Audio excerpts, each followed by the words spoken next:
Hindi na mabilang ni Norbel kung ilang beses na niyang naririnig na nag-aaway ang kanyang kuya Boyet at ang hipag niyang si Emily. Sa araw-araw ba naman kasing ginawa ng Diyos, lagi na lang pinagtatalunan ng dalawa ang nakaraan. Natural na selosa ang babaeng si Emily. Noon pa lang na hindi pa kinakasal ang dalawa, nakikita na ni Norbel kung paanong pagsilosa ni Emily ang kahit na sinong babaeng nakadikit kay Boyet. Naiintindihan naman ni Norbel kung bakit ganoon ang hipag niya. May pagkasiraulo din kasi ang kapatid niyang si Boyet. May history na rin kasi si Boyet ang pambababae noon. Kaya hindi talaga maalis kay Emily na mag-isip ng kung ano-ano. Lalo na kapag aalis ng bahay ng mag-isa si Boyet. Alam mo, praning ka na naman eh. Nagtatrabaho ko ng maayos. Kung ano-ano naman ang pinag-iisip mo. Ano ba talagang problema mo? Problema ko? Ikaw! Kasi hanggang ngayon, hindi ko pa rin makalimutan ang ginawa mo sa akin. Pambihira naman, Emily. College pa tayo noon. 5 taon na ang nakakalipas. Hindi ka pa rin makamove on? Alam mo kung anong problema niyong mga babae? Kahit hindi niyo pa kaya magtiwala, tinatanggap niyo ulit ang mga lalaki. Kaya kahit anong gawing pagsisikap ng lalaki para magbago, hindi niyo na napapansin yon. Eh di kasalanan ko pa ngayon kung bakit ako ganito? Kung hindi ka lang sana nagloko ngayon, eh di sana hindi ako magkakaganito. Kung hindi mo ako kayang pagkatiwalaan ngayon, di sana hindi ka nalang pumayag na magpakasal tayo. So, nakikipaghiwalay ka na ngayon? Tanga ka ba? Anong makikipaghiwalay? Sinasabi ko lang kung anong ginagawa mong katangahan. Mas ka! Ikaw ang tanga. Maganda ang trabaho ko sa Maynila. Mas pinili mo pang tumira dito sa Iloilo. Ngayon, wala akong maayos na trabaho dito. Puro extra na lang. Buti nga tinutulungan tayo ni Norbel sa mga gastusin dito sa bahay eh. Kasi kung hindi tayo mabubuhay. Hindi ka na nahiya? Bakit ako mahiya? Bahay ko to. Bahay mo nga to. Kaya nga ganyan ang ugali mo eh. Kahit na anong gawin kong pagsisikap, hindi ko nakikita yun. Iwas na ako sa mga babae tapos pag-iisipan mo pa rin ako ng masama. Ay nako, visit naman oh. Ano? Sasaktan mo na naman ako? Kaya nang ginawa mo ng nakaraan? Tumigil ka. Huwag mo akong udyukan, Emily. Sinasabi ko sa'yo. Ano, sasaktan mo nga ako? Diyan ka naman magaling, di ba? Sinabi ng manahimik, Kuya, tama na! naawat ni Norbel ang kanyang kapatid na sana ay sasampalin na si Emily. Agad din namang umiwas ng kamay si Boyet at umupo na lang sa tapat ng lamesa. Gigil na gigil ang mukha nito na parabang uusok na ang ilong. Ano ba naman kayo? Para naman kayo mga bata. Araw-araw na lang kayong nag-aaway. Oo, nakikitira lang ako rito. Pero sana naman pakitaan nyo naman ako na maganda. Igalang nyo ako at igalang nyo din ang mga sarili nyo. Pwede naman yun, di ba? Hindi nakapagsalita ang mag-asawa. Mula kasi ng pansamantalang makitira si Norbel doon, puro sigawan at murahan na lang ang kanyang naririnig. Kung may matutuluyan nga lang siyang bahay para sa trabaho niya, hindi na siya magtitiis sa bahay na yun. Ikaw naman kuya, kapag nagbubunga nga itong si Ate Emily, hayaan mo na lang. Alam mo naman ang babae, makalak talaga eh. Huwag mo na lang sabayan. At ikaw naman Ate Emily, sana naman magkaroon ka ng konsiderasyon. Makita mo rin sana lahat ng pagsisikap ni kuya. Mapatunayan niya lang sa'yo na nagbago na siya. Kasi kung hindi mo kaya magtiwala, hindi dapat kayo nagsasama eh. Huminga na lamang ng malalim si Emily at Boyet. Hiyang-hiya sila kay Norbel. Yun kasi ang unang pagkakataon na pumagitna na sa kanila ang binata. Pasensya na tol ah. O sige na, ituloy mo na yung ini-edit mo dun sa kwarto mo. Kuya, ate tama na please. Hindi naman sa naiingayan ako kaya ako nagsasalita eh. Nagsasalita ako kasi hindi ko na kayang makita na nag-aaway kayo palagi. Lumangulang sa kanya ang babae. Bumalik na rin si Norbel sa kanyang ginagawa. Makalipas ang ilang mga sandali ay nanahimik na rin ang kanilang bahay. Sumilip ulit si Norbel sa maliit nilang sala. Nakita niyang tahimik na nanonood ng TV roon ng babaeng si Emily habang wala na naman si Boyet. Lumabas si Norbel at nagyayang kumain sa babae. Tumanggi lang si Emily dahil hindi naman daw ito nagugutom. Nasaan si kuya? Nasaan pa? Eh di nasa bilyaran na naman. Kaya mo na. Nakaka-stress kasi talagang maging sales agent sa bayan. Lalo na ngayon, maraming tao sa mga mall. Tumingin ng seryoso si Emily sa binata. Ikaw, kailan ka pa mag-aasawa? Ngumisi si Norbel at napailing. Nakakatakot ang pag-aasawa. Kita nyo naman kung anong nangyayari sa inyo. Sorry kung naging dahilan pa kami para magdalawang isip ka na bumuo ng pamilya. Hindi, biro lang naman yon. Hindi lang talaga ako handa para mag-asawa. Gusto ko munang mag-enjoy sa pagiging binata. Alam mo, gwapo ka, mabait, may pera kahit papaano. Swerte ang magiging asawa mo balang araw. Tumayo si Emily at kinuha ang remote ng TV at saka pinatay ang pinapanood. Ngumiti ito ng malapad kay Norbel. Magluluto lang ako ng hapunan natin. Sige te, puntaan ko lang din si kuya. Dahil sa paninermo ni Norbel sa mag-asawa, ilang buwan din na natili ang kapayapaan sa kanilang bahay. Hindi alam ni Norbel kung nag-aaway lang talaga ang dalawa kapag wala siya. O sadyang natuto na si Emily at Boyet. Pero higit sa lahat, ang mahalaga naman para kay Norbel hindi na siya nakakarinig ng sigawan at murahan. 5 buwan na rin ang nakalilipas. Malapit ang matapos ang kontrata ni Norbel bilang isang videographer sa bayan. Gusto niya na bago sana siya bumalik ng Maynila, maging maayos ang kuya at ang hipag niyang si Emily. Kumusta naman pala ang trabaho mo, tol? Kita ko kanina yung ginagawa mo parang pang-promotional ng tourism yun ah. Medyo ayos naman ang trabaho ko, kuya. Nakaka-stress din dahil sunod-sunod ang mga ini-edit kong video eh. Naglalaro ang dalawa noon sa bilyaran. Sila lang ang tao roon dahil walang nagpupunta roon kapag maulan. Kumusta naman pala ang check-up ni Ate Emily? Ayun, malusog naman daw yung bata. Wag lang daw siyang masyadong ma-stress, sabi ng doktor. Yan, alam mo nang bawal siya ma-stress ha? Baka naman kung ano-ano pang gagawin mo. Ano ka ba? Alam mo namang matagal na ako nagbago eh. Ngayong magkakaanak na kami, mas lalo pa ako magpapakabuting asawa at ama. Sa katunayan, na-promote na ako sa trabaho. Sasabihin ko pala mamaya sa kanya. Nako, congrats ya!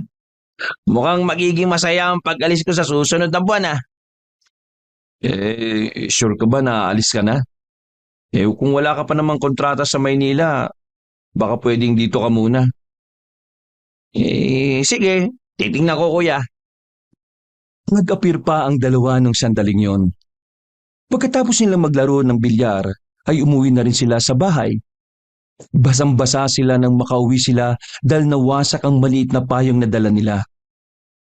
Nauna nang pumunta sa banyo si Boyet para magbanlaw. Habang si Norbel naman ay inalis na muna ang damit na suot at saka piniga. Sinampay niya yon sa tapat ng kanilang bintana. Paglingon niya sa kusina, nakita niyang nakatingin sa kanya si Emily habang hawak ang sandok. Sandali silang nagkatitigan kahit halos 5 metro ang distansya nila. Nang makaramdam ng pagkailang ang binata, ay ito na mismo ang nag-iwas ng tingin. Pagkatapos na makapagbanlaw rin si Norbel, ay sabay-sabay na rin silang kumain. Kapansin-pansin ang pagiging sweet ni na Boyet at Emily sa isa't isa. Napapangiti na lamang din si Norbel habang pinagmamasdan ng dalawa. Siya nga pala, mahal. Naalala mo yung asawa na matandang nakausap natin sa palengke ng bayan last time? Yung sinasabi mong kababata ng mama mo? Oo, si Aling Norma. Bakit? Anong meron? Nangungutang na naman ba sa'yo? Hindi. Patay na siya eh. Napatigil sa pagmuya si Boyet at si Norbel. Sandaling hindi nakapagsalita ang dalawang lalaki. Hindi nila inaasahan ang kanilang narinig. Noong nakaraan lang kasi, nakausap pa nila sa bayan ng matandang si Norma. Kahit hindi naman nila lubusang kakilala ang matandang yon, nakakagulat pa rin para sa kanila na bigla na yung nawala. Patay na? Bakit? Anong kinamatay? Bumagal ang pagmuya ng babae nang maalala kung ano ang kinamatay na matanda. Ay nako, hindi ko alam kung maniniwala kayo. Kahit ako rin, hindi pa rin ako makapaniwala eh. Ano nga yung kinamatay niya? Sabi ng mga nakakita, aswang daw. Ganda natawa si Boyet nang marinig ang sinabing yun ng kanyang asawa. Si Boyet kasi ang tipo ng taong hindi naniniwala sa kwentong aswang. O kahit na ano pang bagay na may kinalaman sa mga hindi kapani-paniwala. Aswang? May aswang pa ba sa ganitong panahon? Kaya nga ayaw ko sanang sabihin eh. Kasi alam kong pagtatawanan mo lang ako. Baka naman may kaaway na naman kayo dyan tungkol dyan ha? Ito kasing kuya mo eh, nagsisimula na naman eh. Hindi naman sa pinagtatawanan ko. Ang akin lang naman kwentong bayan yan Kaya paano nila mapapaniwala mga tao na aswang ang pumatay doon sa matanda maraming hindi naniniwala doon. Hindi ko naman sinasabing maniwala ka. Sinabi ko lang naman kung anong sinabi ng mga nakausap ko doon. Totoo mga aswang. Napatingin ang mag-asawa kay Norbel na parehong nagtataka. Yung lugar na pinagsusyutan namin ng video, may mga katutubo doon na nagkwento sa amin na kahit hanggang ngayon daw may mga aswang pa rin silang nakikita sa kagubatan. At naniwala ka naman. Kapag mga katutubo ang mga nagkwento, hindi pwedeng hindi ka maniwala. Ano ka ba? Tao lang din ang mga katutubo. Ibig sabihin, marunong din silang magsinungaling. Ay nako Norbel, kahit na anong gawin mo, hindi maniniwala ang kuya mong yan. Piloso po yan eh. Saka lang ako maniniwala sa aswang kapag nakita ko na yung mga yan Hindi malabong makakita ka rin ng aswang dito sa area natin. Kita mo naman, mapuno pa rin at magkakalayo pa rin ng mga bahay. Aswang, aswang, aswang. O na, bla bla bla bla bla bla bla. Basta, kung makakita man ako, di masaya, maniniwala na ako. Ay nako, makakita ka sana ng aswang at atakihin ka para kainin mo lahat ng sinabi mo. Kainis? Mapayapa namang natapos ang hapunan na yon kahit na muntikan na namang magtalo ang mag-asawa. Habang nasa kwarto na si Norbel, muli niyang binalikan sa kanyang laptop ang video na kung saan aksidenteng may nahagip na babaeng may pakpak na nakapatong sa taas ng punong niyog. Hinala ni Norbel ay aswang ang babaeng yon. Pero dahil ayaw ni Norbel na magkaroon ng katatakutan sa kanilang production, hindi na lamang niya pinaalam yon. Tutok na tutok ang mga mata ni Norbel sa laptop.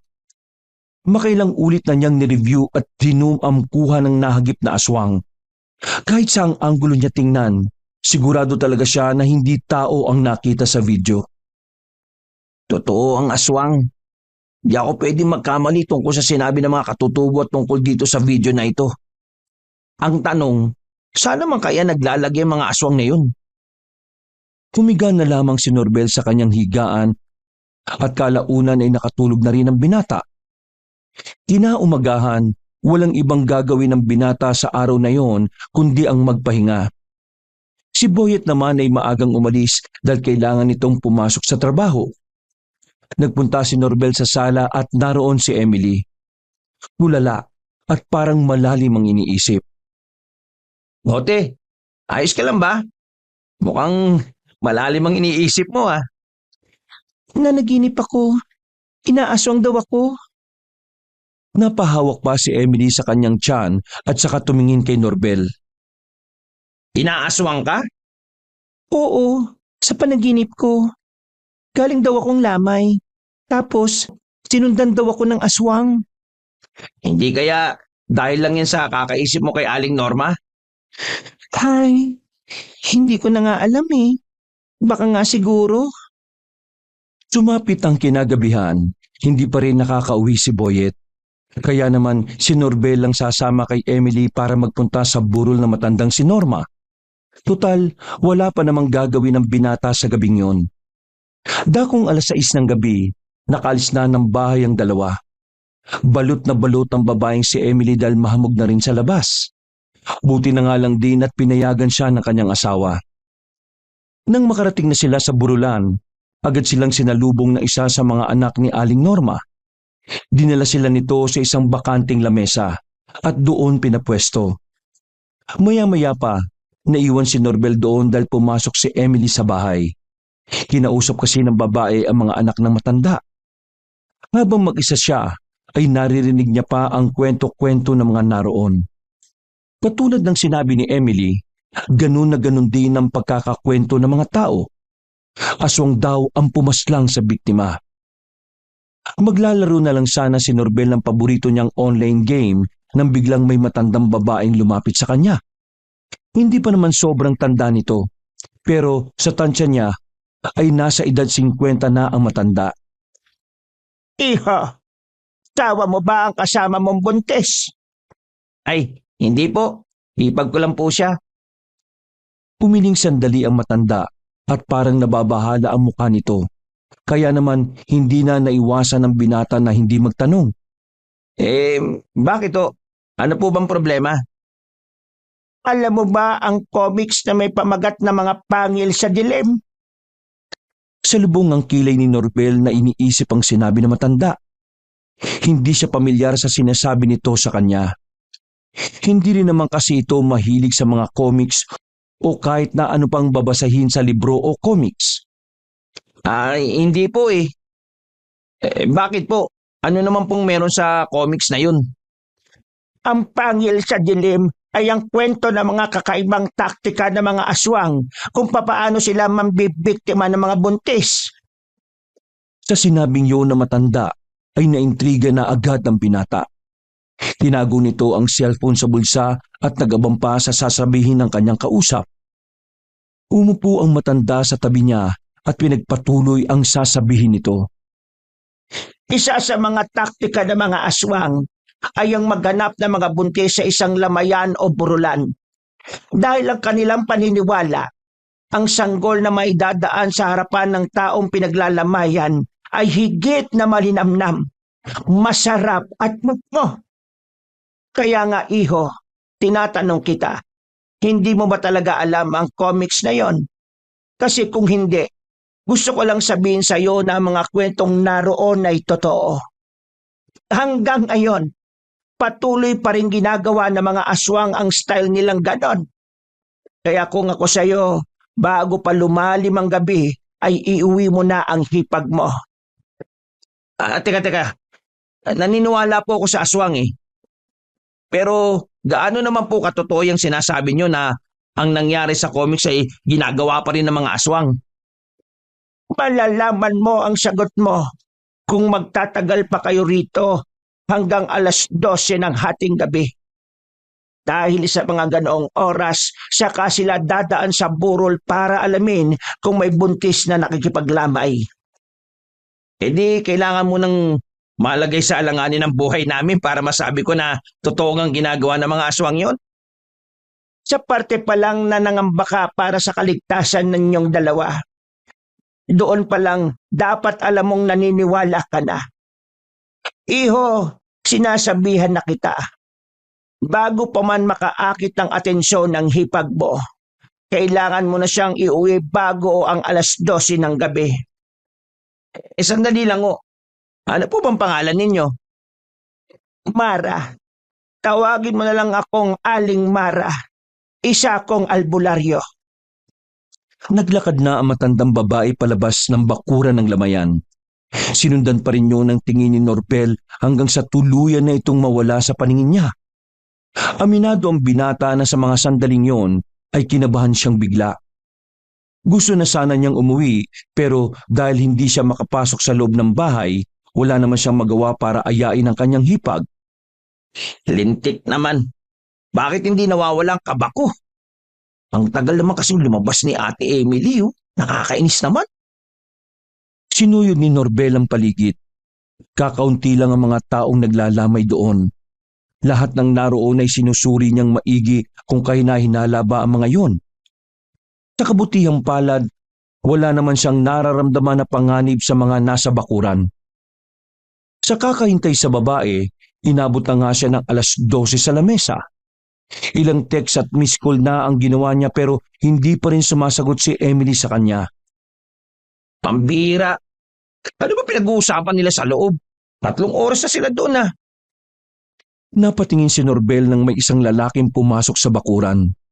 Kaedad niya ang lalaki at kilala niya ito.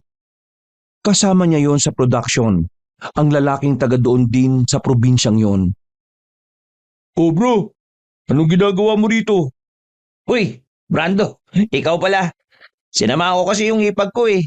Kababata kasi ng mama niya yung namatay. Eh ikaw, bakit ka nandito? "Ninong ko yung namatay, pre." Umupo si Brando sa harapan niya at pabulong na nagsalita. "Alam mo ba, aswang daw ang pumatay sa ninang ko." Oo, narinig ko nga rin sa mga tao rito kanina. "Naniniwala ka bang aswang yung dumali sa kanya?" Siguro. "Naku, dapat hindi mo na nilabas ang hipag mo, pre. Kalat na rito sa lugar namin ang tungkol sa aswang.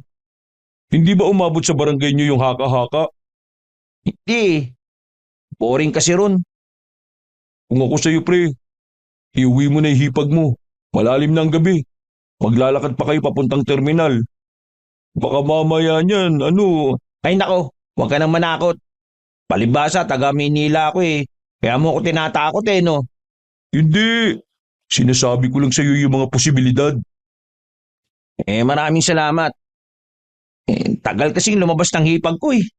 Kanina pa nga nagtitext sa akin yung utol ko na umuwi na kami.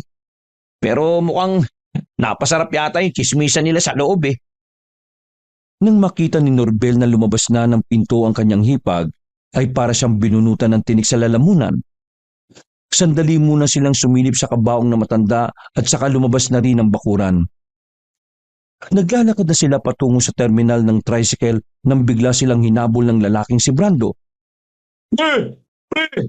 Sumabay na kayo sa akin! Baka mamaya wala na kayong masakyan sa terminal kasi anong oras na oh? Tara, sakay na!" Hindi na nag-inarte pa ang dalawa. Sumakay na rin sila sa kotseng itim na nasa harapan nila. "Mahirap na ngayon ang panahon. Kaya dapat kapag ganitong oras hindi na dapat kayo naglalakad sa daan. Lalo na't buntis pala itong si ate. Ilang buwan na po ba yan?" Sandali pang lumingon si Brando sa backseat kung saan nakaupo si Emily at Norbel.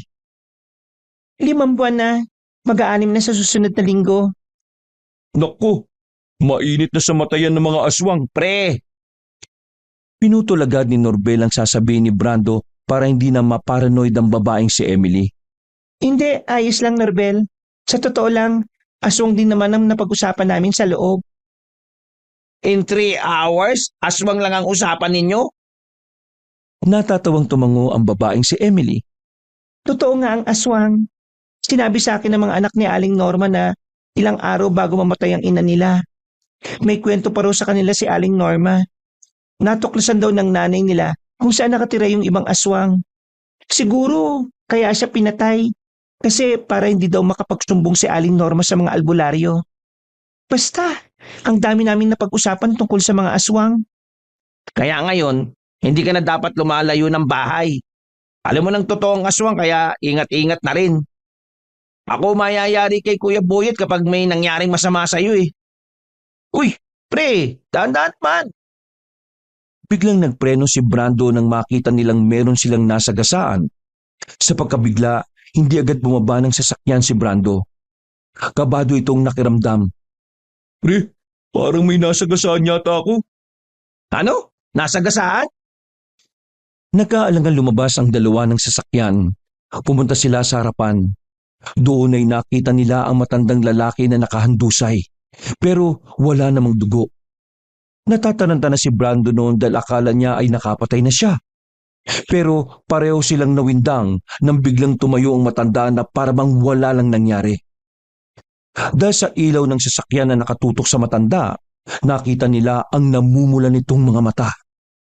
"Pre, bumalik na tayo sa sasakyan." Aswang ba yan, pre?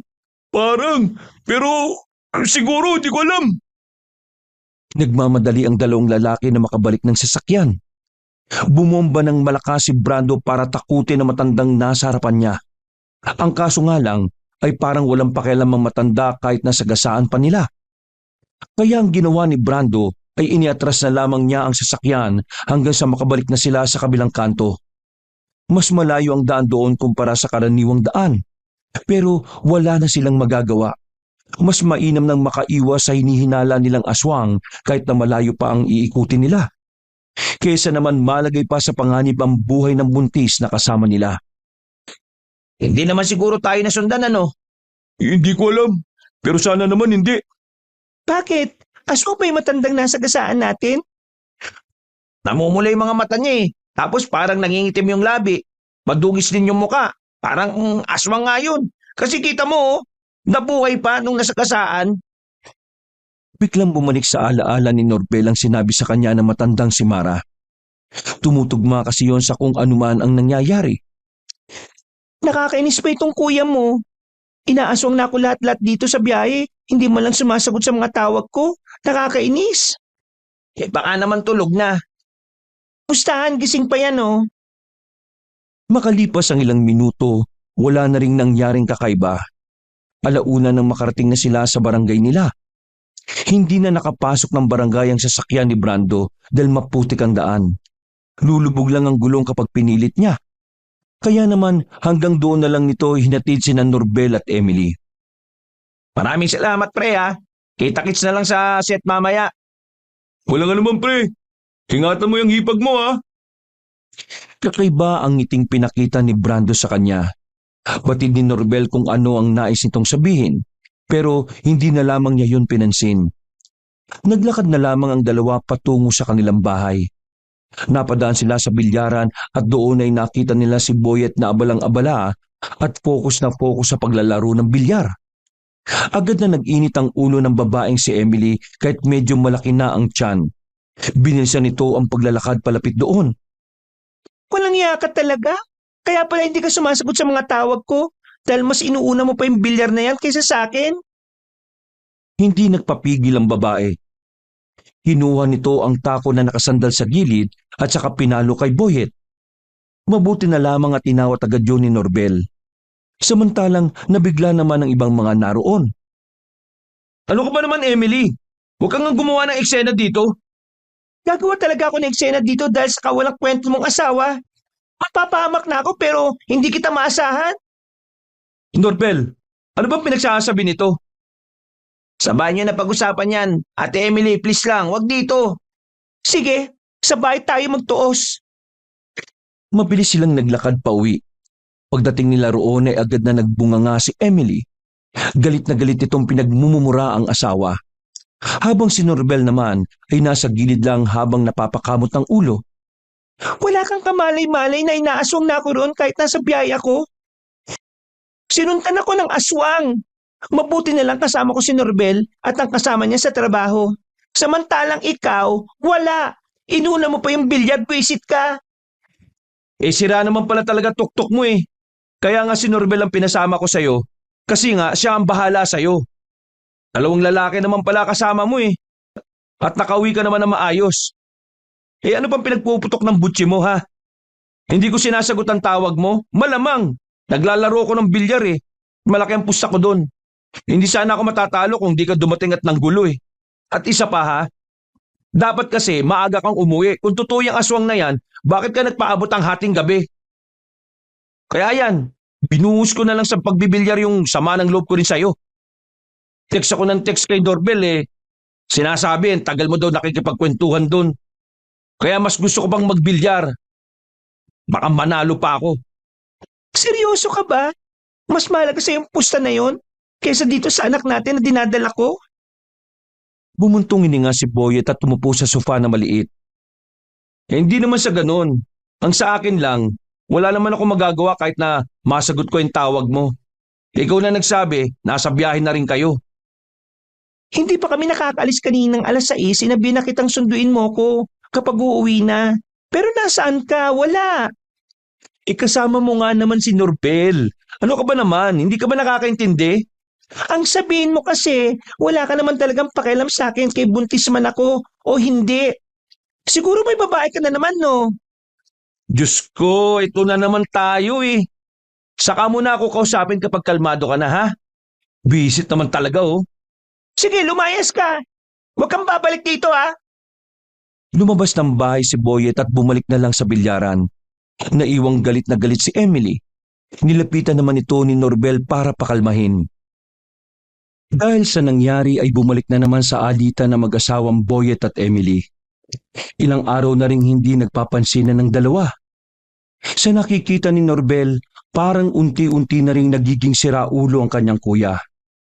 Parang kinain lang ni Boyet ang mga sinabi nitong magiging matino siyang asawa at ama sa kanilang magiging anak. Nag-abala si Norbel sa trabaho.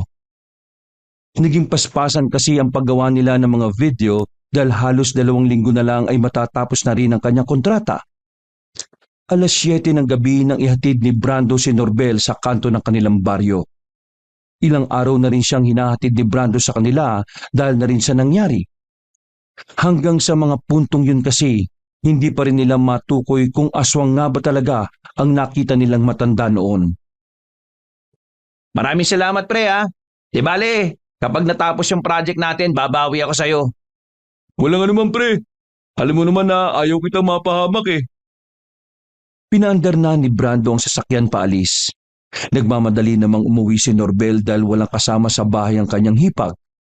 Napapadalas na rin kasi ang pag-uwi ni Boyet ng alanganin. Hindi na rin yung pinakikialaman ni Emily. Sa isip-isip nga ni Norbel, kung hindi kasalang dalawa, marahil naghiwalay na agad sina Emily at Boyet. Siraulo talaga si kuya, eh. Alam ng buntis yung tao, binibigyan niya pa ng stress. Napatigil siya sa paglalakad nang marinig ang isang tinig na pamilyar sa kanya. Nagmumula yun sa truck na nakaparada sa gilid. Dahil sa kuryosidad, dahan-dahang naglakad ang binata patungo sa gilid ng truck. Pagsilip niya, kahit medyo madilim, ay nakilala niya ang postura ng lalaking naroon. Dali-dali niyang binuksan ang flashlight sa kanyang cellphone at sa kanya tinutukan yon. Kuya? Gulat na gulat si Boyet nang mabuko na siya ni Norbel sa pambababae niya. Hindi ito makapagsalita nung una. Wala siyang alam na idadaylan sa kapatid. Eh di tama lang pala talaga na napaparinig si Ate Emily. Kasi unang-una sa lahat, hindi ka naman pala talaga nagbago, eh. Sige na Leslie, bukas na lang tayo mag-usap. Umalis ka na muna dito. Nagmamadaling umalis ang babaeng kabit ni Boyet. Nahihiya itong hinarap si Norbel. Maniwala ka man sa hindi, tol. Sinubukan ko naman magbago, eh. Lahat ginawa ko para mabalik ang tiwala niya. Pero nakakapagod na, eh. Kada kaunting pagkakamali ko lang, lagi na lang niya ako minamaliit, sinisigawan, minumurat, pinaghihinalaan. Nakakapagod na, tol. At dahil doon, namabae ka ulit? Pagod na ako kay Emily. Gusto ko namang sumaya kahit na papano. Hindi ko magagawa yun kung patuloy ako makikisama sa kanya. Kuya, kasal kayong dalawa, tapos magkakaanak pa kayo. Nasisiraan ka na ba ng ulo? Kapag nalaman niya ang ginagawa mo, pwede ka makulong. Hindi niya malalaman kung wala kang sasabihin. Hindi ka naman magsasalita, di ba? Mali ang ginagawa mo, kuya, eh. Hindi ko na kaya, tol. Iba na si Emily. Tingnan mo, napapraning-praning na naman kung ano-ano sinasabi. Nung nakaraan, sinabi niya sa akin na inaaswang na raw siya. Parang timang, eh. Inaaswang siya? Sa bahay? Oo. May matandang lalaki raw siyang nakikita sa bintana namin. Aswang daw yun. Ay naku, ewan. Kuya, totoo ang aswang. Bakit ba kasi ayaw mong maniwala? Ayan, isa ka pa. Kaya lalong napapraning ang Ate Emily mo, eh. Kasi kinukonsinti mo. Hindi ko siya kinukonsinti. Palibasa kasi, wala kang pakialam sa ibang tao. Kaya hindi mo magawang pakinggan ng sinasabi niya. Kailan ka ba maniniwala?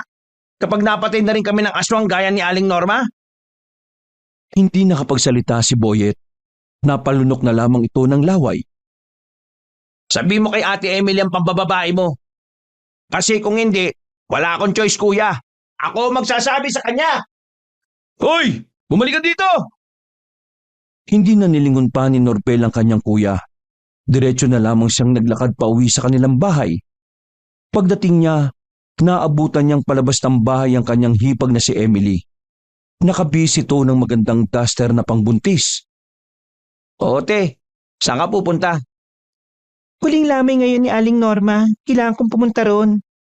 Ha? Ay, sige, sasamahan na kita. Hindi na. Magpahinga ka na. Alam kong pagod ka sa trabaho mo. Huwag mo ko intindihin. Kuya mo nga walang pakialam sa akin tapos ikaw pa aabalahin ko. Ayos lang naman sa akin. Hindi mo kailangan mahiya, no? Para namang wala tayong pinagsamahan eh. Nagkatinginan silang dalawa. Sa pagtama ng kanilang mga mata ay parang may kakaibang ideya ang umandar sa isipan ni Norbel. Ganun pa man, hindi na lamang inisip yun ni Norbel. Nagmamadali na siyang magbihis at saka sinamahan ng babaeng buntis na si Emily. Sumakay sila ng tricycle. Pagdating nila sa lamayan ay medyo marami-rami na ring tao ang naroon. Hindi na sila naaasikaso ng mga anak ni Aling Norma dahil dumagsad din ng ibang bisita. Sa katunayan, nasa labas na sila ng bakuran. Naglatag na lamang sila ng tent doon sa labas. 1 oras pa lang silang naroon pero hindi na mapakali ang babaeng si Emily. Hindi na ito nakatiis. Tinuro na ng babae ang grupo ng mga tao na nakapwesto sa kabilang lamesa. Hindi yun kalayuan sa kanila. Kaya nasisiguro ng buntis na sa kanila yun nakatingin. Hindi na maganda ang pakiramdam ko. Gusto ko nang umalis pero hindi pa ako nakakapagpaalam sa mga anak ni Aling Norme. Bakit? May nararamdaman ka bang kakaiba? Tingnan mo yung mga nasa kabilang table. Kanina pa sila nakatingin sa akin at hindi ko alam kung bakit.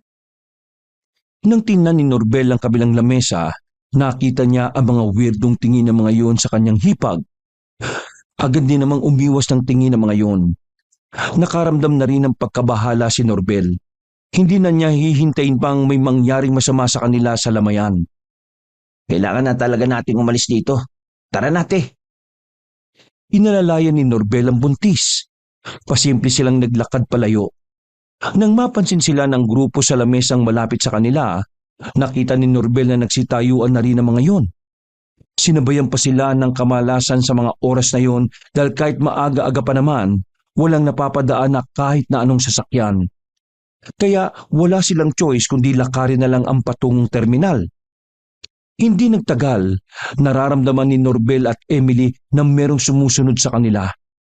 Ang mga kaluskos sa gilid-gilid, ang mga mahihinang boses na parang nagbubulungan ang siyang nagdudulot sa kanila ng labis-labis na kaba. Nang lumiko sila sa isang kanto, laking gulat nila nang may 4 na lalaking nakaabang sa kanila. Pagtingin nila sa likuran na pinanggalingan nila, palapit na rin ang mga taong nakasunod sa kanila. Maya-maya pa, nakarinig na lang din sila ng tila umaangil na mabangis na hayop. Totoo nga sinasabi ni Aling Mara na dumadalaw-dalaw ang mga aswang sa mga lamayan para sa mga buntis. Diyos ko, Norbel! Anong gagawin natin ngayon? Akong bahala te. Sa likuran ka na lang. Lumingon-lingon si Norbel sa paligid. Naghahanap siya ng pwedeng ipamalo. Kaso sa kasamaang palad ay wala naman siyang makita. Nang mapansin na lang nilang naglalakad na palapit ang mga hinihinala nilang aswang, biglang dumating ang matandang si Mara. May dala-dala pa nga itong malaking lampara na iniaamba-amba pa sa mga weirdong lalaki. Layuan niyo ang buntis na ito, mga aswang kayo! Kung hindi, hindi rin ako magdadalawang isip na paslangin kayo gamit ang latigo ko! Dahil sa presensya ng matanda, ay nakaramdam ng pag-aalinlangan ng mga aswang. Nawala ang mga angil nila at unti-unting naglakad na palayo. Nang mawala na ang mga aswang, agad na hinawakan ng manang ang kamay ng babaeng si Emily. Sumama kayo sa akin. Hindi pwedeng nasa labas kayo ngayon. Huling lamay na ni Norma ngayon. Sigurado kong marami ding aswang ang nagmamasid sa lamayan at nag-aabang kung may buntis na dadalo. 1 beses ko lang nakausap si Aling Mara. Pero pakiramdam ko naman hindi siya masama. Kailangan natin makinig sa kanya. Sige po. Dalhin niyo po kami kung saan kami ligtas at ang baby ko. Hindi na sila nagsayang pa ng oras. Bago pa sila mabalikan ng mga aswang ay naglakad na rin sila paalis. Medyo may kalayuan ang nilakad nila papunta sa bahay na matanda. Pero ang mahalaga na lamang sa kanila ay hindi na sila sinundan pa ng mga aswang. Pagpasok nila sa simpleng bahay ni Aling Mara ay pinaupo agad sila nito sa harapan ng lamesa. Dito na muna kayo ha. Huwag kayo mag-alala. Itong bahay ko ay punong-puno ng pangontra. Walang makakalapit o makakapasok na aswang dito. Saan po kayo pupunta? Kailangan kong bumalik sa lamayan. Kung sakaling may ibang buntis pa ang naroon, hindi malabong nasa panganib din ang buhay nila. Kailangan ko silang tulungan. Maraming salamat po. Mag-iingat po kayo. Huwag niyo akong intindihin. Matagal ko nang ginagawa ito. Ang mahalaga, mailigtas ko ang mga sanggol. Nagmamadaling lumabas sa matandang albularyo, dala ang nakapulupot na latigo. Naiwan si Norbel at Emily sa bahay na matanda. Habang naroon sila, ay hindi maiwasan ni Norbel na tumingin-tingin sa mga nakasabit na gamit sa mga pader. Lahat ng nakikita nila roon ay gamit na matanda sa pag-aalbularyo. Maya-maya pa, napansin na lamang ni Norbel na kanina pa may tinatawagan si Emily sa cellphone. Kahit hindi pa nakikita ni Norbel kung sinong tinatawagan nito, ay alam na niya kung sino yun. Parang wala talagang pakialam sa akin at sa baby ang kuya mo. Nagpadala na ako sa kanya ng message tungkol sa nangyayari sa atin. Hindi ba lang siya nagre-reply? Huwag ka mag-alala, te. Kakausapin ko ulit si... Wag na. Napapagod na rin ako. Hindi ko lang kasi maintindihan. Mahirap pa talaga ako mahalin? Hindi makapagsalita si Norbel. Wala rin naman kasi siya sa posisyon para sagutin ang tanong na yon. Minsan alam mo, sinasabi ko na lang sa sarili ko na sana naging ikaw na lang siya. Kasi ikaw ang tinutinumong tao, matalino, magaling sa maraming bagay, at hindi babaero. Muling nagtama ang kanilang paningin. Sa hindi inaasahang pagkakataon, nakaramdam ng kaba si Norbel. Kaba na naiiba kung ikukumpara sa kaba na nararamdaman niya kapag may aswang. Walang naitugon si Norbel. Namalayan na lamang niya na magkalapit na pala silang dalawa ng babae. Norbel, sana ikaw na lang siya. Total, ikaw naman ang hindi. Immoral to. Hindi maganda yung iniisip mo, Ate Emily. Ang isipin natin ngayon ay ang mga aswang at kung paanong hindi ka na nila guguluhin. Napapalunok ng laway si Norbel. Nawiwindang siya sa kinikilos ng kanyang hipag. Alam niya na kung papatulan niya ito, wala na rin siyang pinagkaiba sa kanyang kuya. Pero sa tuwing titingin siya sa babae, para siyang nahuhumaling. Muling nagbabalik sa utak niya ang perpektong nangyari noong wala ang kanyang kuya. Kung mamamatay man din ako dahil sa mga aswang, gusto ko na ikaw ang kasama ko. Kasi mula sa umpisa, ikaw lang naman talaga ang may pakialam sa akin eh. Ikaw lang ang umiintindi sa akin. Again, uulitin ko. Immoral ang iniisip mo. Hindi maganda yung iniisip mo at magkakasalat. Norbel, Lalong inilapit ng babaeng buntis ang kanyang muka sa binata. Hinawakan nito ang dibdib ng lalaki at tumitig ng seryoso. ikaw na lang. Napapikit na lamang si Norbel. Noong mga sandaling yun ay tuluyan na siyang natalo ng tukso. Nangibabaw ang katwiran na ayos lang na mangyari yon dahil nagtataksil din naman ang kanyang kuya sa babae. Nararamdaman ni Norbel ang malambot na labi ng babae. Hindi na niya nakontrol ang kanyang sarili at gumanti na rin ito ng halik. Noong gabing yun ay wala nang pakialam ang dalawa kung ano ang ugnayan nila. Nagpalitan sila ng laway at halos hingalin pa sa kanilang ginawa. Ngunit hindi na lumagpas pa roon ang nangyari. Dahil kahit na papaano, meron pa rin namang respeto ang binata kay Emily. Pansamantalang nawala ang takot at kaba nila para sa aswang. Napalitan na lamang yon ng hiya at ilangan sa isa't isa. Hindi naman yun ang unang beses na nangyari ang bagay na yon. Pero hindi pa rin talaga komportable si Norbel sa ganoong setup. Dakong madaling araw na nang makabalik ang matanda. Nasa maayos na kalagayan naman ito at walang kagalos-galos. Nakahinga ng maluwag si Norbel dahil hindi na paano ang matanda. Ilang oras na lamang ay mag-uumaga na. Pwedeng hintayin nyo na lamang na magliwanag. Nang sa ganun makasiguro tayo na wala talagang aswang na susunod sa inyo. Maraming salamat po, Aling Mara. Pero, ginagawa niyo po ba talaga ito sa lahat? Oo, basta. Ayaw kong mapahamak ang mga tao kung aswang ang magdadala ng kapahamakan sa kanila. Galit na galit ako sa mga aswang na yan eh.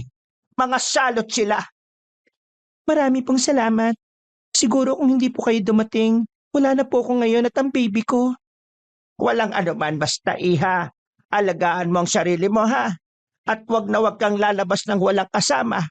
Kahit pa sa umaga, ang mga aswang na yan kahit umaga ay nakakalabas. Hindi man sila ganoon kalakas, pero kaya pa rin nilang gumawa ng ikapapahamak ng tao. Ay, pasensya na pala, kasi wala akong may bibigay na pangontra. Naubos na ang mga naunang ginawa ko. Pinamigay ko kasi yon sa iba kong naging customer nung nakaraang buwan. Wala po yun. Sobra-sobra na po yung ginawa niyong pagtulong sa amin, lalo na kay Ate Emily. Nagpalipas na lamang sila ng oras ng mga sandaling yon. Hindi na sila nakatulog dahil na rin sa pagkabahala. Samantala, ilang beses na tinatawag ni Norbel ang kanyang kuya para sana magpasundo. Pero sa kasamaang palad, maging ang tawag niya ay hindi na rin sinasagot ng lalaki. Nang sumapit na ang liwanag, nagpaalam na rin ang dalawa sa matanda. Abot langit pa rin ang kanilang pasasalamat. Kumuhay pa sa kanila si Aling Emily habang sila ay papalayo.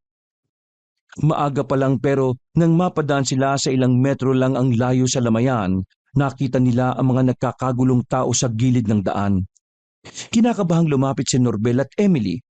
Pagtingin nila kung anong meron, nakita nila ang isang babaeng buntis na duguan ng braso, umiiyak at takot na takot. Ayon sa pagkakasabi ng babae, alas 5 ng umaga nang atakin siya ng aswang matapos makipaglamay. Nagkatinginan si Norbel at ang kanyang hipag. Nagdulot yun ng labis na pagkaalarma kay Emily. Buti na lang, hindi namatay yung buntis na yun. Swerte siya. Hindi siya maswerte. Matapang lang talaga siya. Kita mo ba yung mga kalmot sa magkabila niyang braso? Ibig sabihin nun, ilang beses niyang sinalag at pinalagan yung aswang. Kapag sa akin nangyari yun, ganun na ganun din ang gagawin ko. Ngumiti na lamang si Norbel. Tahimik silang naglakad hanggang sa makarating na sila sa kanilang bahay. Pagpasok nila sa sala pa lang ay nakaamoy na sila ng pabango ng isang babae. Nakita agad ni Norbel ang pagbabago ng reaksyon ng mukha ni Emily. Nagmamadali itong pumunta sa silid nila Boyet. Nang buksan niya ang pinto, inabutan niyang natutulog ang lalaki. Naghahalo ang amoy ng alak at pambabaing pabango na hindi naman ginagamit ni Emily. Dahil doon, nasisiguro ni Emily na may ibang babae na nakapasok sa kanilang bahay. Walang yaka talaga. Kahit na kailan ka din. Kinuha ni Emily ang sapatos sa gilid ng pinto at saka hinagi sa mukha ng asawang natutulog. Naudlot ang mahimbing nitong tulog at saka natatarantang bumangon. Sira ulo ka ba? Natutulog ako, bakit mo ako binabato ng sapatos sa muka? Saan ang babae mo? Tiningnan ni Emily ang ilalim ng kama, maging ang cabinet din. Ang kaso ay wala naman siyang nakitang ibang babae. Nababaliw ka na naman ba? Kung ano-ano na naman yung iniisip mo eh. Akala mo ba parado ang ilong ko? Ano itong naamoy ko na pabango ng babae? Sira na yata yung pang-amoy mo eh. Nung nakaraan, hindi mo maamoy yung sarili mong utot. Tapos ngayon, may maamoy kang pabang... Umami ka na! May babae ka, no? Ano? May babae ka? Kuminga ng malalim ang lalaking si Boyet. Hindi na niya kinakaya ang pinagsasabi ni Emily. Kahit alam naman niya sa sarili niyang tama ang hinala nito. Naiirita pa rin siya sa asawa niya. Emily, pwede ba? Huwag ngayon. Masakit ang ulo ko. At baka kung ano pa ang magawa ko sa'yo eh. Lumabas ka na nga muna. Wala kang kwentang tao. Tandaan mo na kahit na anong gawin mo. Ako pa rin na nagpalamon sa iyo nung nasa Maynila pa tayo. Biglang sinampal ni Boyet ng malakas si Emily. Sa lakas ng pagkakasampal ay napasubsob pa ang babae sa sahig. Sakto naman nakararating lang ni Norbel noong mga sandaling yon. Nanlalaki ang kanyang mga mata nang makitang nasa sahig ang babaeng buntis. Tarantado ka ba, kuya? Buntis ang asawa mo oh. Eh ayaw tumigil eh. Agad na inasikaso ni Norbel ang kanyang hipag. Pero nang makita ni Norbel ang dugo sa puwitan ng babae, dito na siya naalarma. Baby! Baby ko! Kuya, dinudugo si ate. Dali natin sa ospital. Hindi nakapagsalita si Boyet ng mga sandaling yon. Kabado ito. Nasa halip na tumulong na dali ng asawa sa ospital, tumakbo pa ito paalis. Karma ka lang, dadaling kita sa ospital. Humingi ng tulong si Norbel sa napadaang truck. Agad din naman sila nitong tinulungan. Isinakay ni Norbel si Emily doon at saka agad na lumarga patungong ospital. Mabuti na lang ay naagapan ng binata ang babae. Dahil kung hindi, base sa doktor ay baka nalaglag ang bata sa sinapupunan ni Emily. Nakahinga ng maluwag ang babae nang malamang ligtas na ang kanyang anak. Tulala itong nakatingin sa kisame habang nakaiga sa kama. Sabi ng doktor, mamayang gabi pwede ka na makalabas. Kailangan mo lang muna magpahinga rito ng maghapon. Norbel, nasaan ang kuya mo? Ewan ko sa gagong yun. Huwag ka mag-alala, ipapakulong ko yung siraulong yun. Wala akong pakialam kung kuya ko siya. Wag na. Anong wag na? Sinaktan ka niya at munti kang pang mamatay ang anak ninyo. Gusto ko na lang mawala na kami ng koneksyon sa isa't isa. Ayaw ko siyang kilalaning ama ng anak ko. Kaya, Norbel, pwede bang ikaw na lang ang kilalaning ama nitong anak ko kapag nakalabas na siya? Ha? Alam kong sobra itong hinihiling ko, pero ayaw ko lang lumaki na walang ama ang anak ko. Norbel, alam kong gusto mo rin ako. Bakit hindi natin subukan? Baliw ka ba? Ayaw mo nga mambabae ang kuya ko tapos ikaw nanlalalaki? At kapatid ko siya, baka nakakalimutan mo. Wala akong pakialam. Siya ang nauna. Tinatapatan ko lang ang ginagawa niya. Tsaka hindi naman di ba masama kung minsan sa buhay ko, piliin ko naman na makakapagpasaya sa akin. Makakapagpasaya ako? Sa'yo? Ako? Hindi nakasagot ang babae. Napatingin kasi ito sa pintuan. Nakita nitong may sumilip sa salamin. Hindi niya sigurado kung sino. Sino yung sumilip? Ha? May tao sa labas. Baka si kuya. Hindi. Matandang lalaki siya. Puti ang buhok niya eh. Lumabas ng silid sandali si Norbel. Kahit na tanghali pa lang noon ay walang katao-tao sa hallway dahil nasa lumang ospital lang naman sila. Sa kaliwang parte ng hallway, nakita ni Norbel ang matandang naglalampaso ng sahig. Yun lang ang nag-iisang tao sa hallway kaya naisip ni Norbel na baka yun ang nakita ni Emily. Kaya naman hindi na siya nagdalawang isip na lapitan ng matanda at tanungin. Mawalang galang na ho pero kayo ba yung sumilip dun sa room 23? Nagtatakang tumingin sa kanya matanda. Makahulugan ng iting sinukli sa kanya. Naguluhan naman si Norbel dahil doon. Pasensya ka na. Natakot ba ang asawa mo? Akala ko lang kasi walang tao. Kadalasan kasi yung mga kwarto ng paanakan pinapasok ko talaga para linisin. Nagulat nga ako kasi may tao pala. Pasensya ka na ha, hindi ko sinasadya. Ganun po ba? Huwag kang mag-alala. Wala naman ako masamang balak. Sa katunayan, matagal na akong janitor dito. Hindi. Wala po akong iniisip na ganun. Medyo may trauma lang po kami. At siya nga po pala, hindi ko po siya asawa. Hindi mo siya asawa. Akala ko ikaw ang asawa niya eh. Mukha kasi kayong mag-asawa eh. Pasensya na rin po kung na-offend kayo sa pagtatanong ko ha. Hindi naman ako na-offend. Kahit naman siguro sino ay magtataka rin sa ginawa ko. Malapad ang ngiti sa kanya na matandang lalaki. Kahit na ganun, hindi pa rin maintindihan ni Norbel kung bakit parang hindi siya komportable. Kaya naman naisip niyang alamin ang pangalan nito. Ano nga po palang pangalan ninyo? Tawagin mo na lang akong Nano. Mang Nano. Sige ho. Mauna na ho ako. Baka hinihintay na ako ng kasama ko. Ingatan mo siya ha. Delikado ang panahon ngayon para sa mga buntis na kagaya niya. Sa hindi malamang dahilan, bigla na lamang nagtayuan ang balahibo ni Norbel. May kung anong weirdong pakiramdam ang bigla na lang nabuhay sa sistema niya. Noong mga sandaling yon, hindi na mapalagay si Norbel. Kaya naman kahit na may pasok pa siya sa araw na yon, ay talagang hindi na niya iniwan ang babaeng si Emily. Nagbantay siya sa kanyang hipag. Nakatulog na ang babae.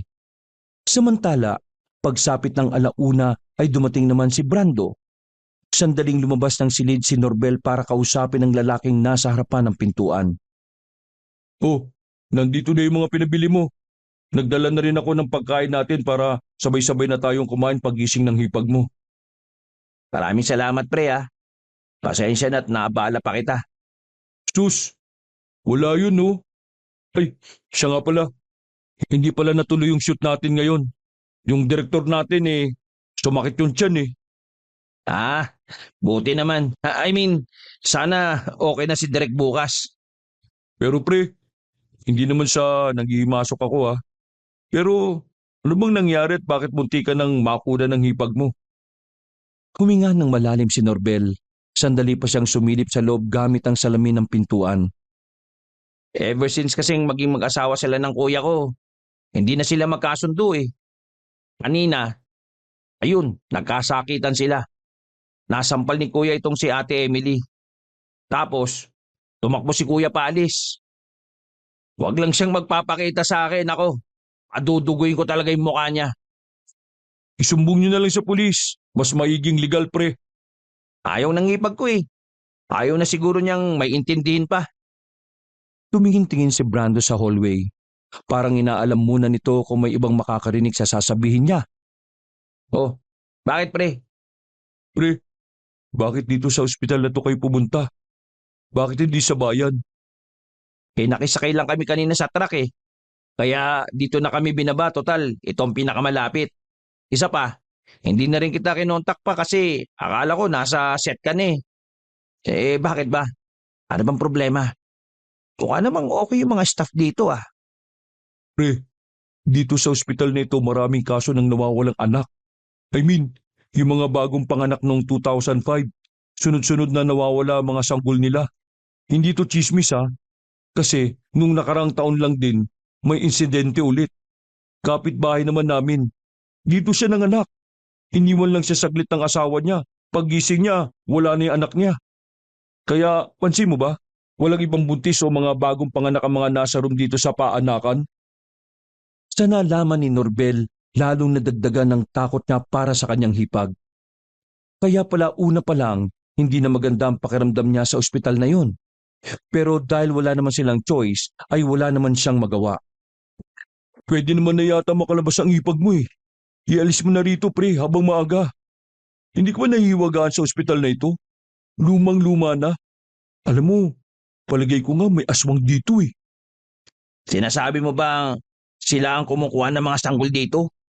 Oo pre, ganun nga ang naiisip ko.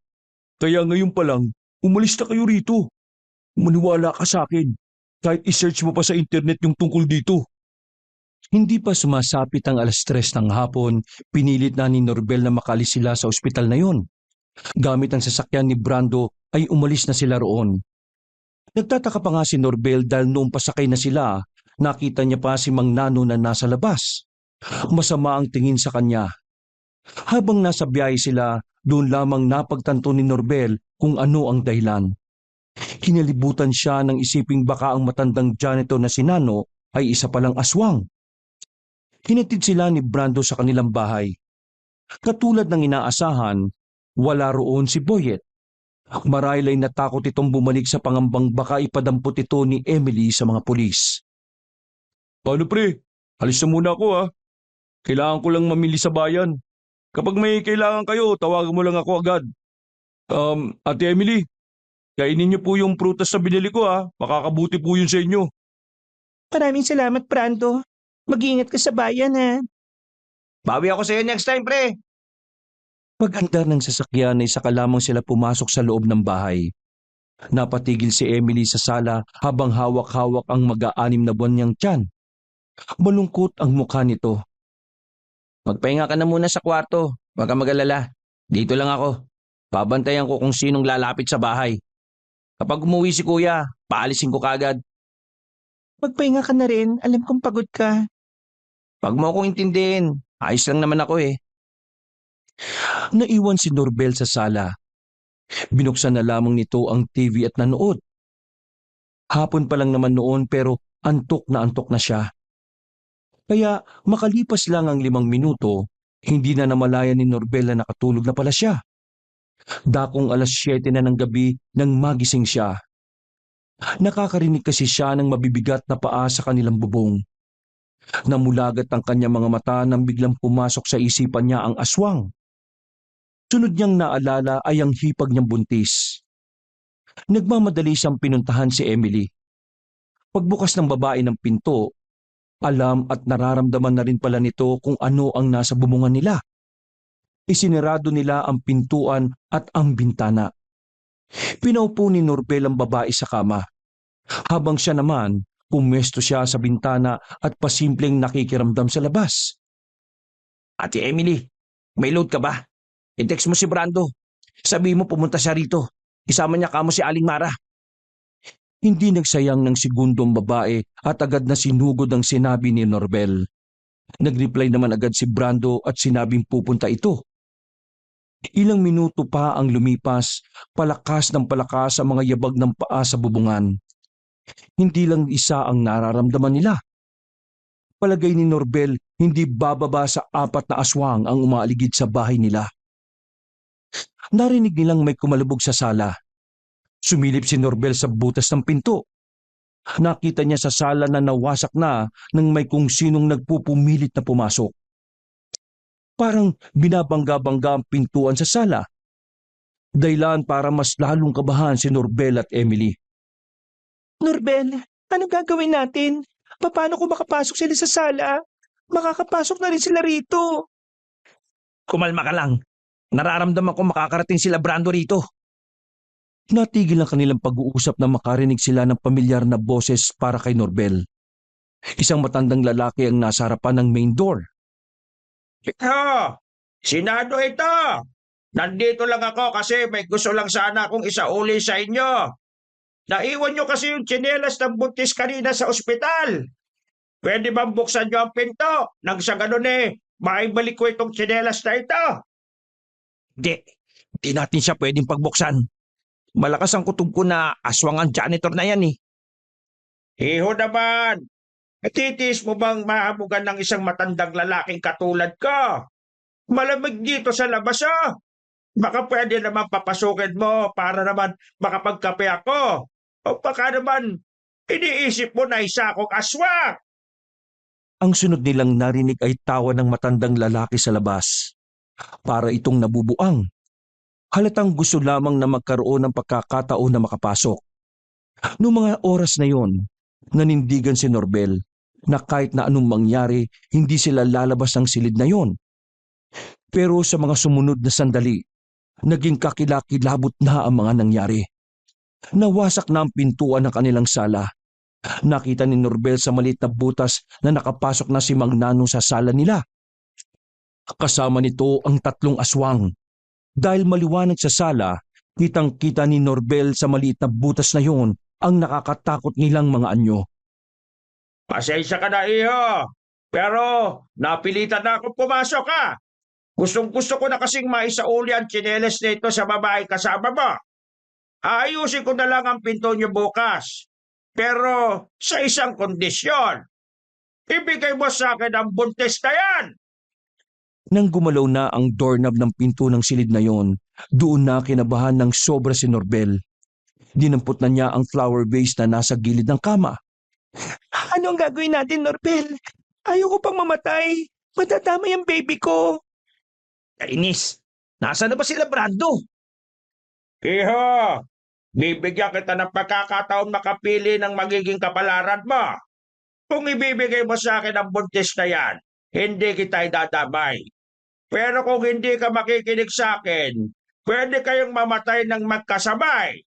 Anong pipiliin mo? Ha? Noong mga sandaling yun ay napilitan na si Norbel na sumagot.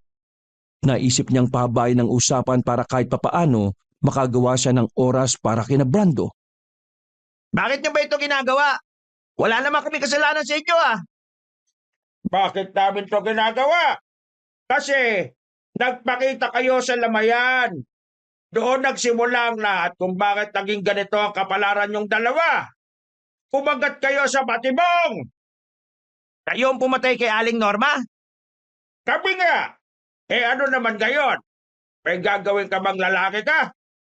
Sigurado kung nanginginig na ang itlog mo ngayon habang iniisip kung paano kayo makakatakas sa silid na yan.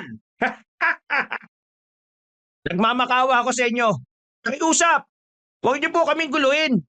Gusto lang naman naming mabuhay ng mapayapa eh. Pasensya ka na talaga, iho. Pero kaming mga aswang, kailangan din naming mabuhay. At para mabuhay kami, kailangan namin makakain ng masarap na sanggol. Sabay-sabay na umangil ang mga aswang na nasa sala. Gagawin ko ang lahat. Huwag niyo lang saktan ang buntis na ito. Gagawin mo lahat. Sigurado ka ba sa sinasabi mo? Oo. Kahit manghidot pa ako ng ibang buntis para ibigay ko sa inyo, gagawin ko. Huwag niyo lang patayin ang babaeng ito. Nagmamakawa ako sa inyo. Alam mo, parang magandang ideya ang sinasabi mo Ang kaso nga lang, ngayon kami nagugutom eh. Hindi na kami makakapaghintay pa. Kaya, paalam iho. Total, pinili mong mamatay kasama siya. Wala na akong magagawa. Sinipa ni Mang Nano ng malakas ang pintuan. Bumungad kina Norbel at Emily ang matandang lumilitaw-litaw pa ang matulis at mahabang dila. Nakakapanindig balahibo rin ang tatlong kasama nito na parang tulad ng matanda, naglalaway na rin at parang takam na takam. Mga kasama, magpakabusog kayo ngayong gabi. Napayakap at napapikit na lamang si Emily noong mga sandaling yon. Lalapit na sana mga aswang sa kanila pero bigla na lamang nabasag ang bintanang salamin sa silid. Nakita ni Norbel ang kaibigan niyang si Brando sa labas. Meron yung baril at agad na pinaputukan sa loob ng silid ang mga aswang. Dahil sa ginawa ni Brando ay nataranta sila Mang Nano. Kanya-kanya na silang pulasan. Pero nang nasa sala na sila, nakasalubong naman nila ang matandang si Aling Mara. Hawak-hawak nito ang latigo. Hinagupit ng matandang babae ang mga aswang. Nang tama ng isa ay nangisay-ngisay itong gumagapang palabas ng bahay. Hindi na nakapalag ang mga aswang nung oras na yon. Nagmamadali ng umalis sa mga aswang at kung saan-saan na sumuot. Pusta, nasaktan kayo. Wala naman nasaktan sa amin. Maraming salamat at nakaabot kayo. Akala namin mamamatay na kami. Iyak ng iyak ang babaeng si Emily. Nanginginig ito sa takot. Halos kalahating oras din nilang pinapakalma ang buntis. Mabuti na lang ay nahimasmasan na rin ito kaagad. Mabuti pa, doon na muna kayo sa bahay ng tiyuhin ko sa bayan. Wala naman nakatira doon eh. Sa akin ipinagkatiwala ng tiyo ko yung bahay na yun kaya anytime pwedeng-pwede nating magamit.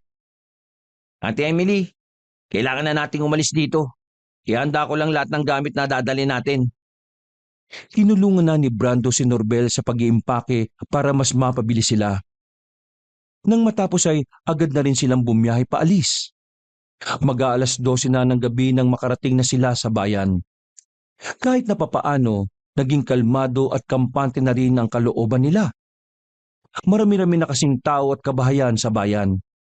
Bukod pa roon ay higit na mas maliwanag din. Kaya naman naniniwala sila na hindi na sila susundan sa lugar na yon. Pasensya na kayo Hindi ko lang nalinis to Medyo malikabok lang. Yung dating caretaker kasi nito nagpunta na sa Maynila. Kaya yan, wala na naglilinis. Sigurado ka bang hindi naman magagalit ang may-ari nito? Ay, wag ko kayo mag-alala. Nasabihan ko na si Tio kanina at sinabi kong for emergency lang. Pumayag naman. Hindi po. Pero ang malaga nandito na tayo. Loko-loko ka pala Nilinis na muna ni Norbel at Brando ang silid na tutulugan nila. Sinunod naman nila ang sala. Maya-maya lang ay nakatulog na rin ang buntis sa silid. Habang silang tatlo naman ay nasa sala lang na nag-uusap. Nagsimula ang lahat ng ito dahil nakita nila ang buntis sa lamay. Hindi sila titigil hanggat hindi nila nakukuha ang sanggol sa tiyan ng hipag mo. May mga ugali ang mga aswang na kahit na anong mangyari, gagawin nila ang lahat makuha lang ang gusto nila. At sa susunod na mga araw o gabi, alam kong mas magiging desperado na sila. Aling Mara, ano bang pwede natin gawin para matigil na ito? Dalawa lang ang pwede. Patayin sila o kaya umalis kayo at pumunta sa lugar na hindi na sila makakasunod pa. Bumuntong hininga si Norbel. Bigla na lamang sumakit ang kanyang ulo sa kakaisip sa mga nangyayari. Matapos ang kanilang pag-uusap, naisipan na rin ni Norbel na magpahinga. Malakas naman ang paniniwala niya na kahit papaano, pansamantala silang nasa ligtas na kalagayan. Kinaumagahan, sabay-sabay silang kumain sa sala. Nakapagluto ang matandang si Mara ng kanilang umagahan. Tahimik at payapa ang umagang yon para sa kanila. Kaya naman, kahit na papaano, ay nakakainga na rin sila na maluwag. Pagsapit ng 10:00, nagpaalam na sa kanila si Brando. Kailangan na kasi nitong pumunta sa trabaho para sa produksyon ng isang TV commercial. Ako na lang ulit ang magsasabi kay Derek kung bakit ka wala. Asikasuhin mo na muna si Ate Emily. Maraming salamat pre ha. O sige, mag-ingat ka sa biyahe. Naiwan na lamang silang tatlo sa bahay. Pero kinahapunan, kinailangan na ring umalis muna ni Aling Mara. Ayon dito, may kukunin siyang pangontra sa aswang na manggagaling pa sa kapwa nito albularyo sa kabilang baryo. Si Norbel at Emily naman ang magkasama. Wala na ang ilangan na namamagitan sa kanila. Sa lahat ng nangyari, parang nakalimutan na nila kung anuman ang kanilang ginawa. Idip lang ako rito sa sala. Kunin mo na lang yung laptop ko sa bag. Manood ka habang tulog ako. Gisingin mo na lang ako kapag may kailangan ka ha. Sige, magpahinga ka na muna. Alam kong hindi ka pa nakakatulog mula pa nung nakaraan eh. Ngumiti na lamang si Norbel at niyakap na ang maalikabok na unan. Pumunta naman ang babae sa silid. Maimbing ang tulog ni Norbel nung mga sandaling yon. Hindi pa siya magigising kung hindi pa siya aalugi ng binatang si Brando. Natataranta ang mukha ni Brando nang makita niya ito. Namulagat din ang mata niya nang marinig ang sinabi ng lalaki. Pre, wala na si Ate Emily sa kwarto. Wala rin sa ibang kwarto. Hinanap ko rin sa labas. Wala! Napabangon si Norbel pagtingin niya sa orasan ay 9:00 na pala ng gabi. Buisit! Napahaba ang tulog ko. Kainis! Buisit! Buisit! Nang mag-vibrate ang cellphone ni Norbel, agad naman niya yung kinuha sa kanyang bulsa at binasa ang text message na naroon. Kailangan kong bumalik sa bahay. Huh? Umuwi dun si Ate Emily. Mag-uusap sila ni Kuya. Hindi. Hindi siya pwedeng pumunta sa bahay. Baka abangan siya ng mga aswang doon. Naku, nalinti ka na. Halos madaba-tapa pa silang dalawa nang sumakay sila sa kotse. Dala-dala ulit ni Brando ang lisensyado nitong baril. Habang nasa biyahe sila, sobrang bilis ng tibok ng puso ni Norbel. Lalong sumasakit ang sentido niya kapag iniisip ang panganib na naghihintay kay Emily. Batid kasi ni Norbel na malaki ang tsansang bumalik ang mga aswang doon. Kaya naman hindi mapalagay ang kalooban ng binata.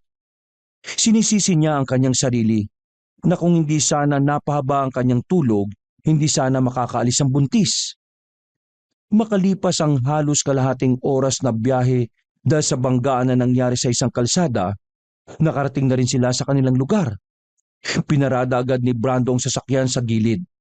Sa labas pa lang, nararamdaman na agad ni Norbel na meron ng nangyayaring masama.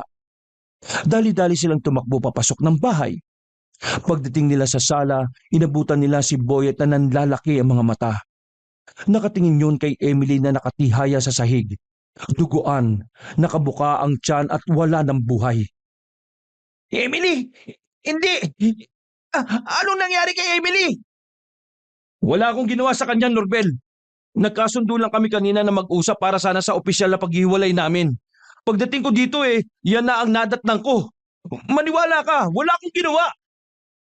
Marami itong naglakad sa babae. Parang gumuho ang mundo ni Norbel noong mga sandaling yun. Hindi kinakaya ng kalooban niya na tingnan ang brutal na pagkamatay ng babae. Kahit na alam niyang aswang ang gumawa nun kay Emily, hindi niya mapigilan ng sarili na hindi sisihin ng kanyang kuya. Kasalanan mo ang lahat ng ito, Kuya eh. Ikaw ang dahilan kung bakit namatay si Ate Emily. Oh, bakit ako? Sinabi ko naman sa iyo na wala akong kinalaman dyan, di ba? Nagulat din ako kung tinrato mo lang sana siya ng tama. Kung minahal mo siya ng maayos, kung hindi ka lang sana ng babae, hindi siya aabot sa ganito. Ikaw ang punot dulo ng lahat ng ito eh. Biglang inagaw ni Norbel ang baril kay Brando at agad na tinutok sa kanyang kuya. Norbel, Bitiwan mo yan. Pag-usapan natin to ng maayos. Nakikiusap ako sa iyo, tol. Pre, wag. Hindi maganda ang gagawin mo.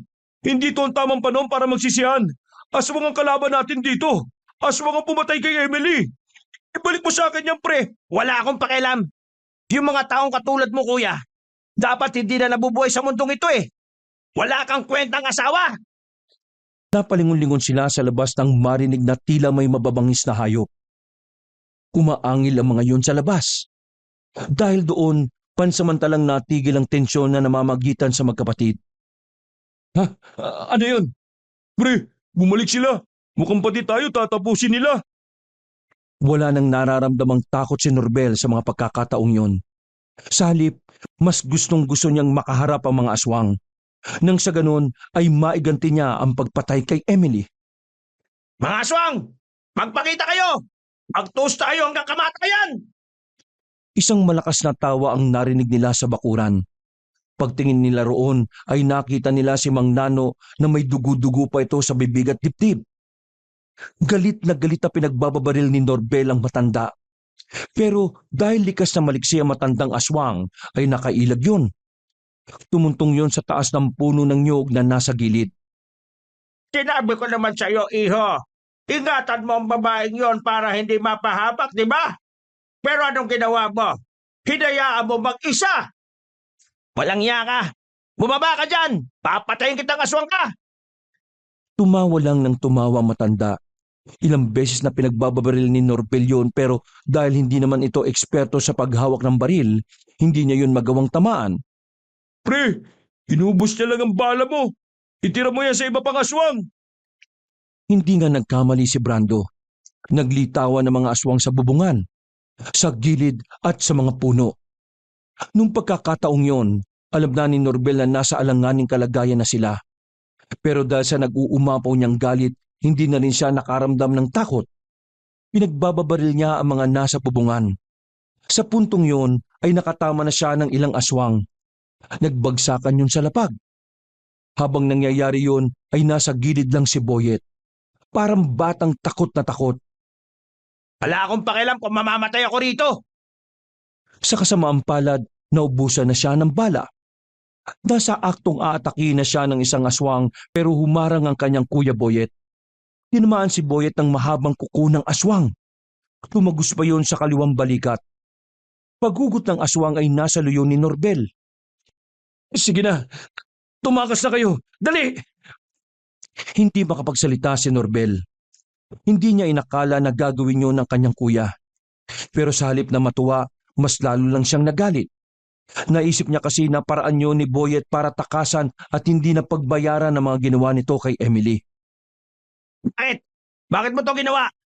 Kahit kailan talaga, sakit tuwag eh. Tatakasan mo na lang ng ganito mga ginawa mong hindi maganda sa asawa mo. Napaka makasarili mo. Patawarin mo ako.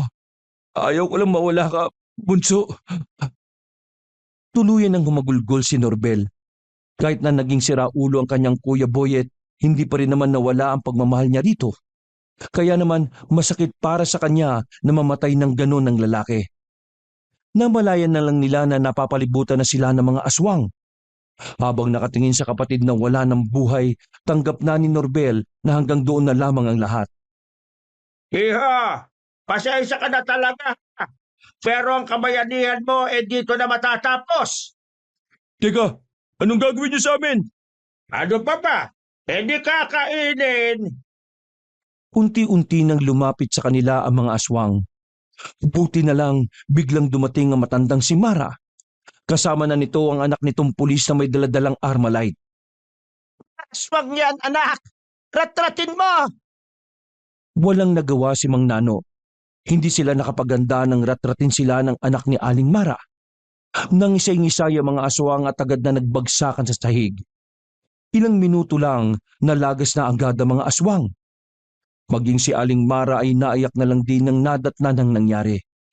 Hindi to makapaniwala na 3 sa mahalagang tao sa buhay ni Norbel ay sabay-sabay na nawala. Iyak ng iyak si Norbel noon.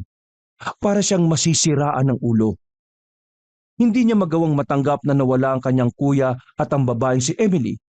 Pati na rin ang sanggol na nasa sinapupunan nito. Sa nangyaring trahedya na yon, sobra-sobrang depresyon ang dinanas niya. Isang linggo matapos ilibing ang dalawa, nagpatingin na si Norbel sa espesyalista. Dahil kada gabi napipikit siya, lagi niyang nakikita ang duguan na katawan ni Boyet at Emily. Hindi rin mawala-wala ang imahe ng aswang sa utak niya. Lumipas ang isang buwan, nakabalik na rin sa Maynila si Norbel. Kahit masakit, kinailangan niyang makausad. Iniwan niya ang bangungot na nangyari sa lugar na yon. Nabalitaan na ng management yung nangyari sa kuya at hipag mo. Hindi ko nga alam kung sinong nagsabi. Wala naman akong sinasabi sa kanila. Sinabi ko, Ha? Akala ko ba walang makakaalam maliban sa pamilya mo? hindi naman sila naniwala na dahil sa aswang kaya nawala si Kuya at Emily. Nag-resign na rin naman ako kanina. Kaya wala nang dahilan para araw-araw nilang isipin na may kasama silang nababaliw. Ay, gagi. Pasensya ka na, di ko sinabi sa'yo. Sa ngayon, gusto ko na lang munang manahimik. Susubukan kong makamove on sa mga nangyari. Sige pre, naiintindihan kita. Wala namang problema sa akin eh. Basta, kapag kailangan mo ng tulong ko, tawagan mo lang ako. One call away lang naman ako, alam mo yan. Maraming salamat pre ah. The best ka talaga. Huminto na ang sasakyan sa tapat ng bahay na uupahan ni Norbel. Nagdesisyon siya na magsarili ng bahay para mas madali niyang makuha ang peace of mind na gusto niya. Matapos nilang ipasok ang mga gamit sa sala, nagpaalam na rin sa kanya si Brando. Napangiti na lamang si Norbel.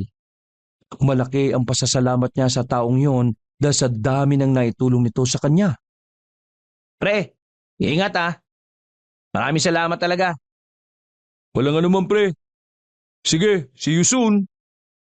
Habang sinasalansa ni Norbel ang mga gamit, nakita niya ang librong ibinigay sa kanya noon ni Emily. Pagbukas niya ng libro, nalaglag ang kapiraso ng papel na kulay asul. Nang buksan niya yon, agad na tumulo ang luha niya nang mabasa ang nakalagay sa sulat.